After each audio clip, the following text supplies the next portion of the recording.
നമസ്കാരം.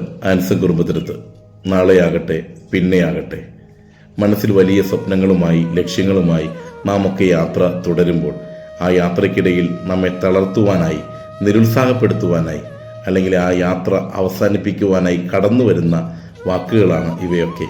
നാളെയാകട്ടെ പിന്നെയാകട്ടെ. ആ വാക്കുകൾക്ക് നാം കാത് കൊടുത്തിട്ടുണ്ടെങ്കിൽ, മനസ്സ് കൊടുത്തിട്ടുണ്ടെങ്കിൽ അവിടെ നിലയ്ക്കും നമ്മുടെ യാത്ര. പകരം എനിക്ക് നേടാൻ ചിലതൊക്കെയുണ്ട്, എനിക്ക് എൻ്റേതായ സ്വപ്നങ്ങളുണ്ട്, ലക്ഷ്യങ്ങളുണ്ട്. അവയിലേക്കുള്ള യാത്രയിൽ തടസ്സമായി, പ്രതിസന്ധിയായി എന്ത് കടന്നു വന്നാലും എനിക്ക് അതിജീവിക്കുവാനുള്ള കരുത്തുണ്ട്. ആ കരുത്താണ് എന്നെ നയിക്കുന്ന വെളിച്ചം എന്നുള്ള ഒരു തിരിച്ചറിവോടെ യാത്ര തുടരുവാൻ നമുക്ക് സാധിക്കണം. യാത്രയ്ക്കിടയിൽ മറ്റുള്ളവരുടെ അതരത്തിൽ നിന്നും നമ്മുടെ കാതുകളിലേക്ക് മുറിപ്പെടുത്തുന്ന തരത്തിലുള്ള വാക്കുകളൊക്കെ ഒരുപാട് കേൾക്കേണ്ടി വന്നേക്കാം, ഒരുപാട് അവഗണനകൾ അനുഭവിക്കേണ്ടി വന്നേക്കാം. പക്ഷേ എനിക്ക് നേടാൻ ചിലതൊക്കെയുണ്ട്, എനിക്ക് കീഴടക്കാൻ ചിലതൊക്കെയുണ്ട്.